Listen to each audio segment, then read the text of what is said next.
bonjour à vous, c'est Malek Bouabbas. Rendez-vous sur Culture et vous avec Florian.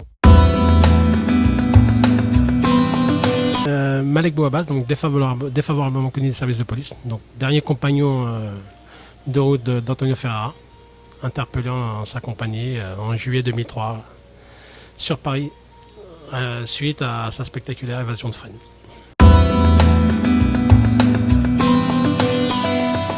Alors pourquoi maintenant? C'est parce que hier il n'était pas terminé, tout simplement. Il aurait été plus simple de sortir plus tôt, mais c'est vrai que ça m'a pris un certain temps pour l'écrire. C'était assez compliqué, c'est pas mon métier, donc ça m'a pris un certain nombre d'années. Après, on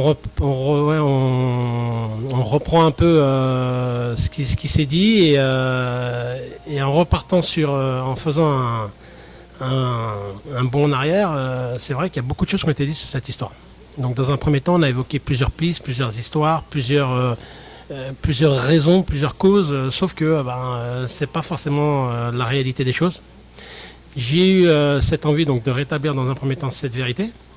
Au-delà de ça, je pense qu'un certain nombre de personnes attendaient cette sortie, voulaient avoir vraiment la vérité sur cette histoire, vu que moi j'ai été condamné et poursuivi dans le cadre de cette affaire, et c'est vrai que là c'est l'histoire de l'intérieur, racontée vraiment de l'intérieur.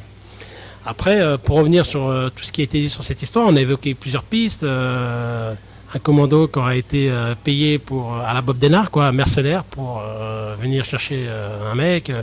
Sauf que il aurait été beaucoup plus simple pour eux, vu les moyens qui ont été déployés, d'aller attaquer un fourgon et je pense qu'ils auraient gagné un peu plus de pognon. Donc voilà quoi, et c'est vrai que tout a été dit et surtout n'importe quoi sur les raisons de cette évasion et voilà quoi. Ce bouquin c'est vraiment pour rétablir la vérité, à savoir que cette histoire c'est pas une histoire de pognon, c'est une histoire d'amitié. Voilà. Une histoire d'homme et une histoire d'amitié. Alors, dans un premier temps, j'ai été envoyé pour les faits. Donc, le chef d'inculpation, ça englobait donc l'évasion. Il y a le procureur qui a requis 18 années de réclusion. Par la suite, j'ai été condamné. J'ai été condamné, j'ai pris 7 ans. J'ai été arrêté en compagnie d'Antonio Ferrara. J'ai vécu ces derniers instants de liberté en sa compagnie. Après, il y a une décision de justice qui a été rendue. Je m'en contente aujourd'hui et je pense que ça ne vaut pas le coup d'être commenté. Donc voilà, c'est vrai que j'ai été condamné dans le cadre de cette affaire. Après, on manquait suffisamment de preuves. Disons que le procureur, il était apparemment convaincu. Sauf que derrière, il y a un jury, il y a des jurés et à partir de là, chacun juge comme il le pense et voilà quoi. J'ai été condamné à 7 ans d'emprisonnement et personne n'a fait appel, donc je pense que ça doit correspondre à ce que j'ai fait.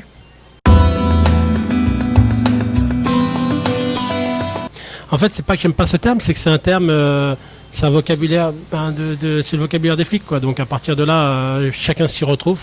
Moi personnellement, je me qualifierais pas de grand bandit, mais bon, après chacun donne le nom qu'il veut donner, quoi. Chacun appelle les choses comme il l'entend. Comment je me suis retrouvé moi, je me suis retrouvé avec des amis, quoi. Donc à partir de là, on parle d'un milieu, j'ai l'impression de faire partie d'une secte, quoi. Mais bon, c'est vraiment pas le cas. C'est un groupe d'amis, c'était pas le seul, il y en a d'autres. Et voilà, quoi, on évolue, on grandit ensemble et on s'éclate ensemble, on fait la fête ensemble et des fois on se fait arrêter ensemble.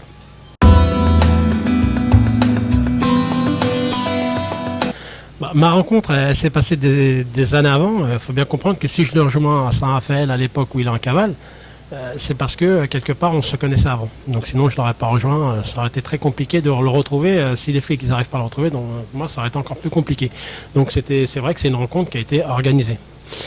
Après, je l'ai rencontré des années auparavant, lors de soirées, de fêtes. Et c'est vrai que on est jeune, on s'amuse et on fait la fête.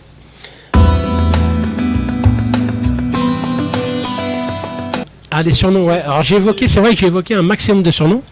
En fait, c'est simple, c'est que dans cette histoire, moi je suis resté sur ce qui avait été dit lors du procès. Donc il y en a qui ont qui ont été poursuivis qui devaient peut-être pas l'être. Il y en a d'autres qui ont été poursuivis et qui voulaient pas l'être. Ce qui est sûr, c'est que moi, je me base sur les déclarations des uns et des autres. Et j'ai essayé d'articuler donc ce livre sur... il fallait des protagonistes, donc il fallait forcément des noms. Et vu que les noms ils étaient compliqués à donner, parce qu'il y en a plein qui ont été condamnés, d'autres qui n'ont pas été condamnés, et j'ai utilisé donc les surnoms qui correspondaient à des personnages. Mais c'est vraiment des personnages réels, ces surnoms. Sauf que les surnoms, chacun... Il y a des clins d'œil dans le livre, il n'y a pas que les surnoms, mais chacun se reconnaîtra. Ce qui est sûr, c'est que les gens concernés se reconnaissent. Après, le mien, moi j'en ai un surnom, c'est vrai. C'est mon enfant qui me l'a donné, moi c'est papa. Je sais pas si vous convient, mais en tout cas, c'est le nom qu'il me donne.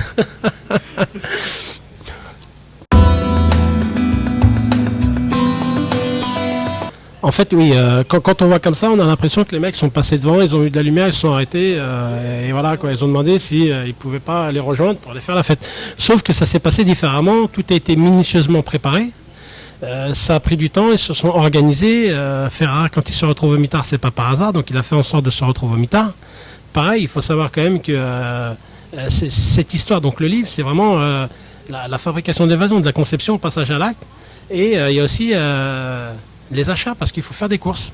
Voilà, parce que les mecs, c'est comme un peu tout dans la vie. Il faut faire des courses pour mener à bien une opération comme celle-ci. Il fallait acheter des choses. Il fallait faire entrer du matériel, de l'explosif, entre autres, des téléphones portables. Donc tout ça, c'est une vraie mécanique. Et c'est vrai que tout a été minutieusement préparé.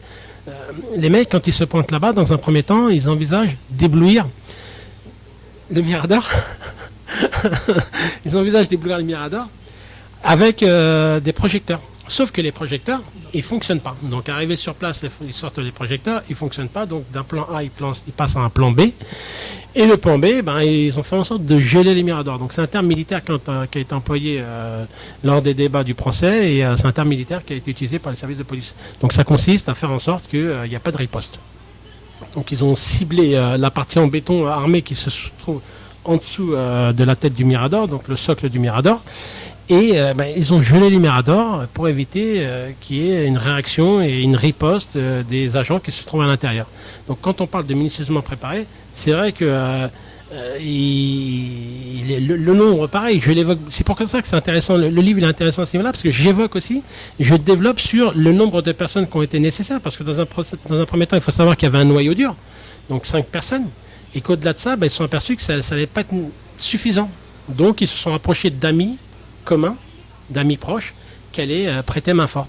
Donc ce groupe d'amis, c'était ce noyau dur. Papa Schulz, on évoquait les surnoms juste avant, c'est les surnoms Papa Schulz, Le Rouge, Doumé.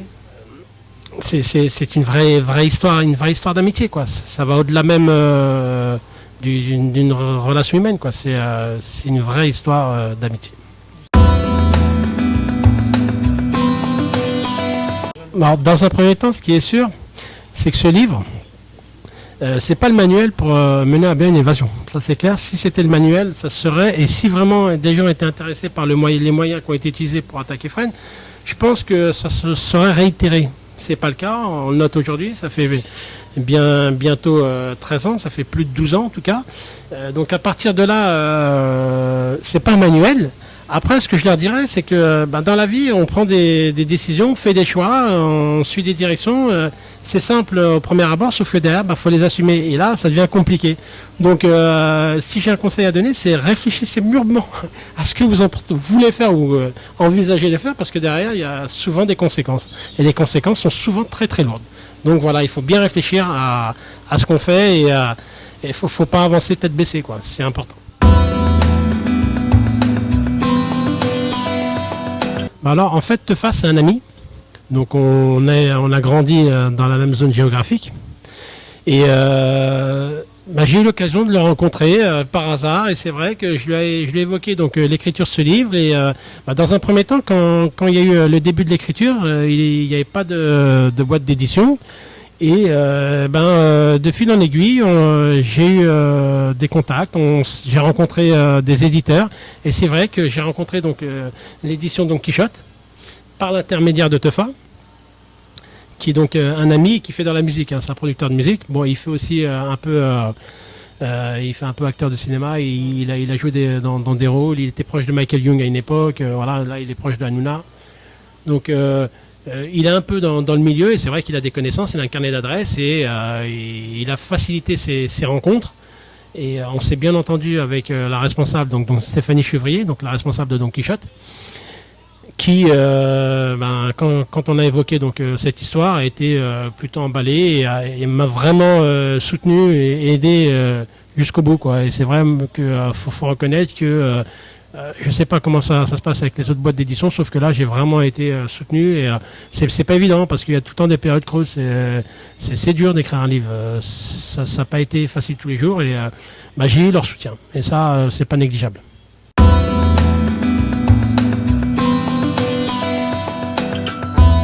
Alors il faut savoir que quand on est condamné dans une affaire, on a interdiction de rencontrer les protagonistes de l'affaire. Donc dans un premier temps, pour les visiter, c'est l'ordre de l'impossible. Il faut savoir que c'est plus simple d'avoir un téléphone portable en prison que d'avoir un permis de visite. Donc à partir de là, c'est très compliqué. Ce qui est sûr, c'est que j'ai des relations, il y a ses frères il y a un frère, dont surtout un frère qui est libre et que je rencontre régulièrement. Et ce qui est sûr, c'est qu'au-delà de ça, Nino a eu le livre et qu'il lui a plu. Donc c'est déjà pas mal. Ah ouais, il l'a eu. Ouais, il l'a reçu. Ouais.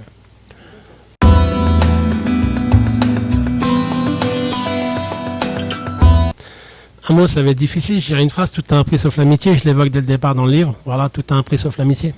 Après, quand je parle d'un exceptionnel, je sais pas, moi, quand on se rencontre, si on est amené à se croiser dans la rue, on se connaît pas, tu vas pas te dire, le mec, il est comme ci, comme ça, c'est pas possible au premier abord, voilà, quoi. Il n'y a pas de signe distinctif. Après, c'est sûr que quand tu es au fait des choses, tu as une approche différente. Mais quand je parle d'exceptionnel, c'est vraiment de cet ordre-là. Je pense que chacun a en lui un côté un peu fougueux. Donc il est un peu plus développé chez les uns que chez les autres. C'est comme ça, voilà. Au-delà de ça, on est tous pareils, voilà, tout simplement. Alors, ce qui est sûr, c'est que je suis sur l'écriture d'un deuxième ouvrage.